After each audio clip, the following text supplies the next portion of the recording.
Salam sepak bola, salam sehat dan damai sejahtera untuk kita semua.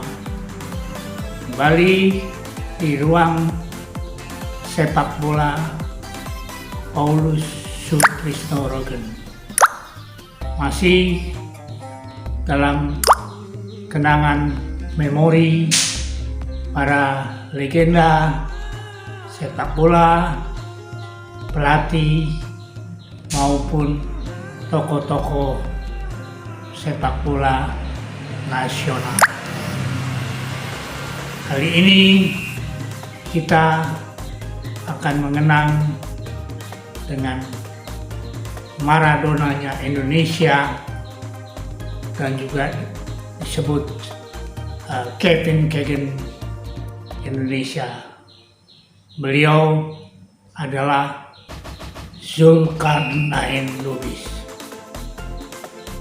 Zulkarnain Lubis boleh dikatakan pemain midfielder, pemain posisi gelandang yang boleh dikatakan sangat atraktif, di mana dia bisa mengatur ritme permainan di tengah, baik pada waktu bertahan maupun pada waktu diserang. Zulkarnain Lubis boleh dikatakan kreator dari tim yang pernah dia bermain. Pertama, dia bermain di Binjai, PSKB Binjai, terus ke PSMS Medan,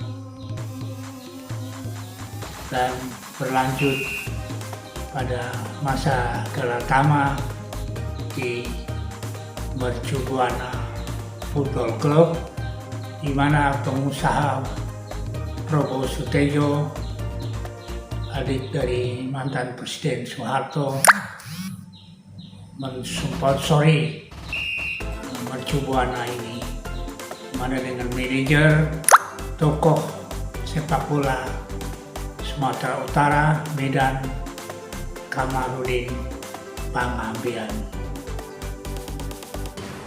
Di situ juga ada teman saya di Mercu Buana,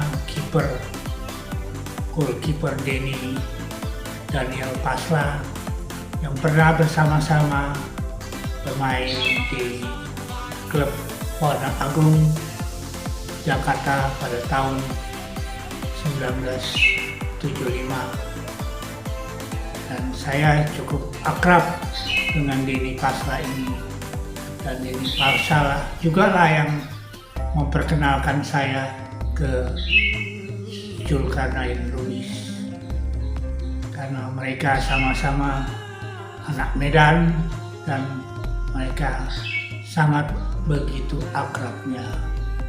Di PSMS Medan inilah karirnya boleh dikatakan menanjak,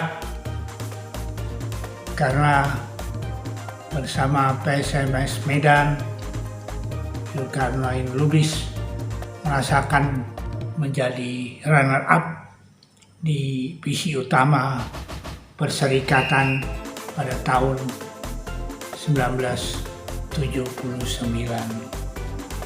Selanjutnya, bersama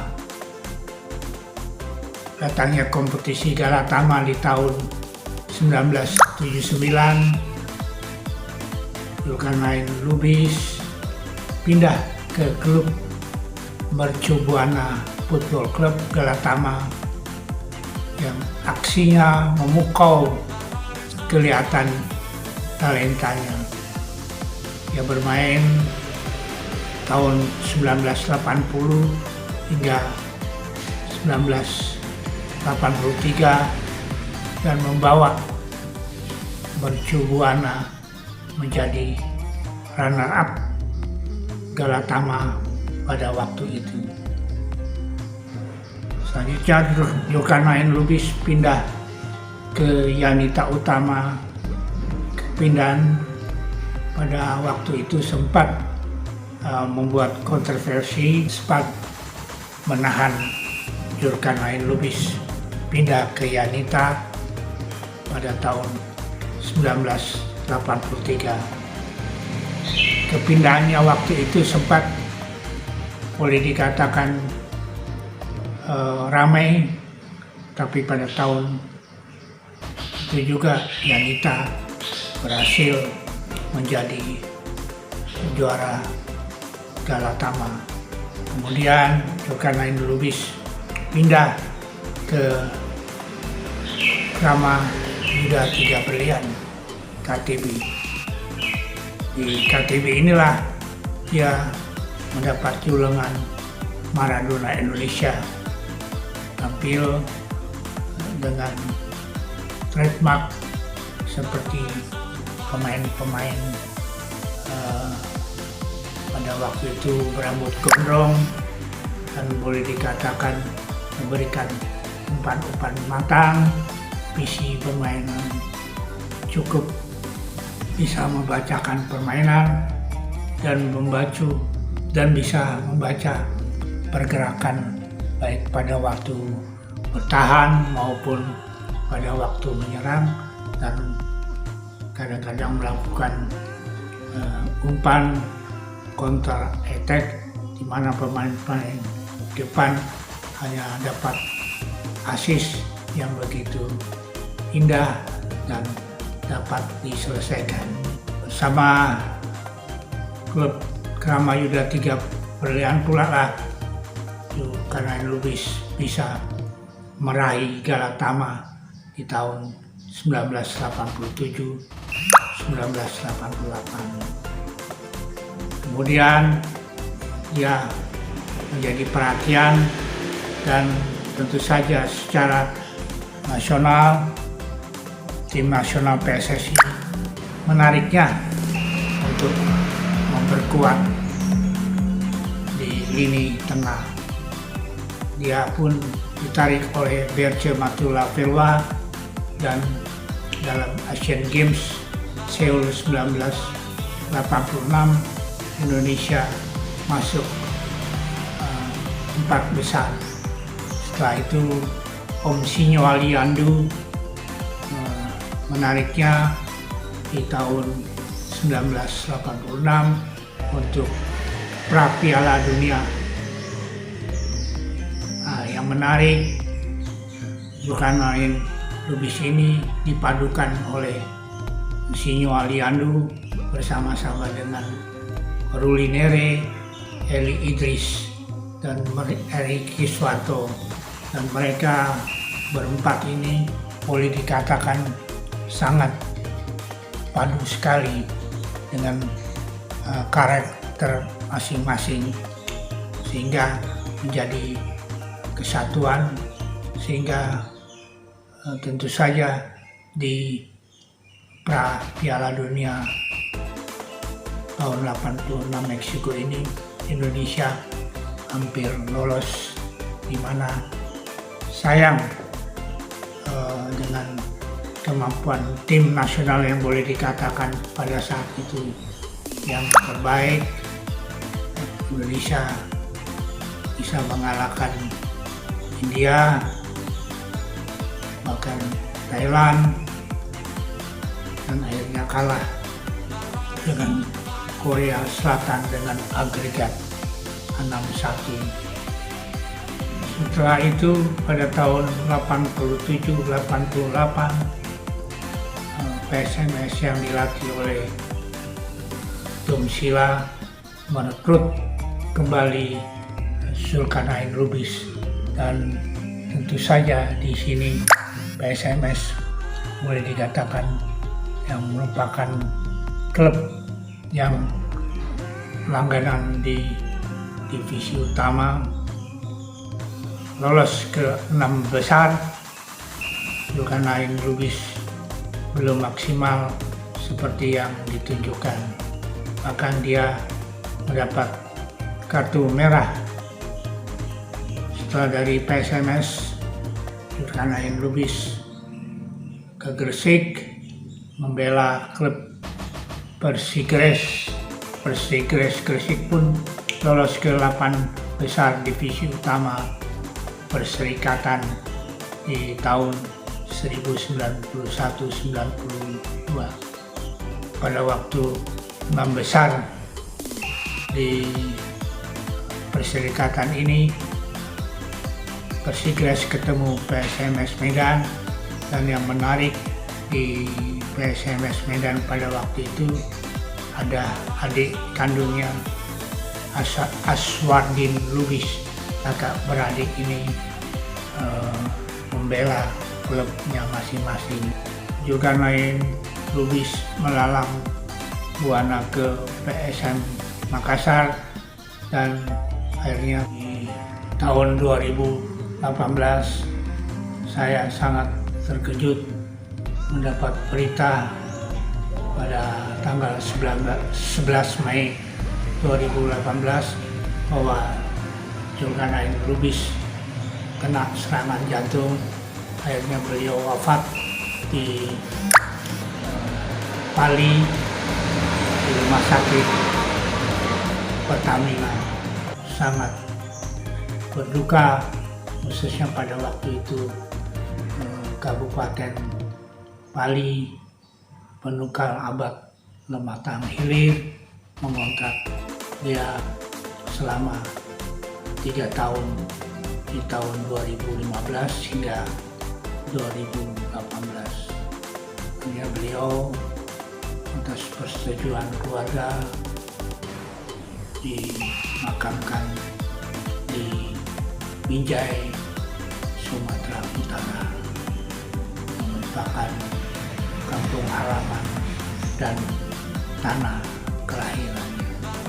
Bersama-sama dengan Yofi Lepel yang pada saat itu sebagai Direktur Teknik PSSI, dan Roni Patinasrani, kami mengadakan coaching klinik di Palembang, di mana juga kami mengundang beberapa pemain nasional, All-Star, termasuk Zulkarnain Lubis, untuk dapat bermain dengan Palembang All-Star di Stadion Sriwijaya.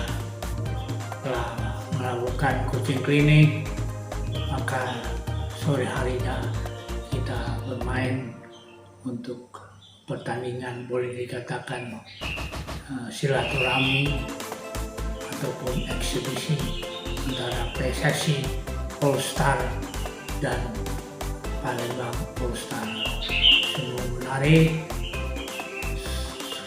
sekalian silaturahmi, dan kita tentu saja mendapat pengalaman, khususnya para pemain All-Star Palembang mengenal bagaimana pemain PSSI All-Star juga Roni Patinasrani itu bermain, Zulkarnain Lubis, Tatang Tambunan, dan juga Masuki Cakma. Dan ini Asla sebagai license penghubung, dan pada waktu main sebagai kiper.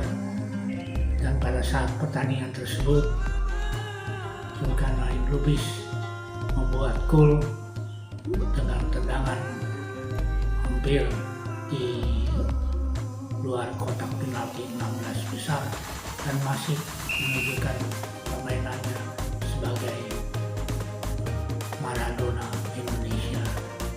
Dan boleh dikatakan kita pun dapat mengetahui bahwa benar-benar Zulkarnain Lubis pada masa mudanya, masa kejayaannya, pemain kreator dari Roni Patinasrani inilah Zulkarnain Lubis disupport untuk bangkit, khususnya di hari Tuhannya. Dan tentu saja pada waktu itu Yofi Label juga mensupport Yofi Label selaku direktur dari PSSI mempunyai program khususnya untuk para bekas pemain nasional untuk juga ikut untuk memberikan pengalamannya di dalam coaching klinik, baik secara teori maupun praktek di lapangan sepak bola. Akhirnya, but not least, kiranya zona memori kenangan para pemain nasional khususnya dapat diketahui oleh para generasi muda pencinta sepak bola saat ini, karena tentu saja kita dapat pelajaran dari pengalaman khususnya bagi pemain-pemain muda di era milenial ini dengan pengalaman pemain-pemain senior Indonesia. Mereka boleh dikatakan ada yang bersinar dengan kerja keras, disiplin, dan tentu saja ada talenta. Karena kita berprinsip seorang pemain bola itu adalah bakat atau talenta, tapi juga harus dijadikan khususnya dalam pembinaan. Kita sangat prihatin dengan gagalnya Indonesia menjadi tuan rumah Piala Dunia U20, tetapi sudahlah, kita tidak harus memikirkan, tapi yang kita pikirkan bagaimana agar sepak bola Indonesia mempunyai pencinta sepak bola, terutama generasi muda, tetap melakoni prestasi, tetap semangat, dan kita optimis ke depannya. Apalagi Presiden Jokowi akan menjamin mereka, walaupun mereka gagal bermain untuk tampil di pentas dunia, Presiden Jokowi memberikan atensi dan perhatian kontribusi dengan memberikan semacam bonus. Akhirnya, sampai berjumpa di episode Zona Memori Paulus Sutrisno. God bless. Tuhan memberkati kita semua. Amin.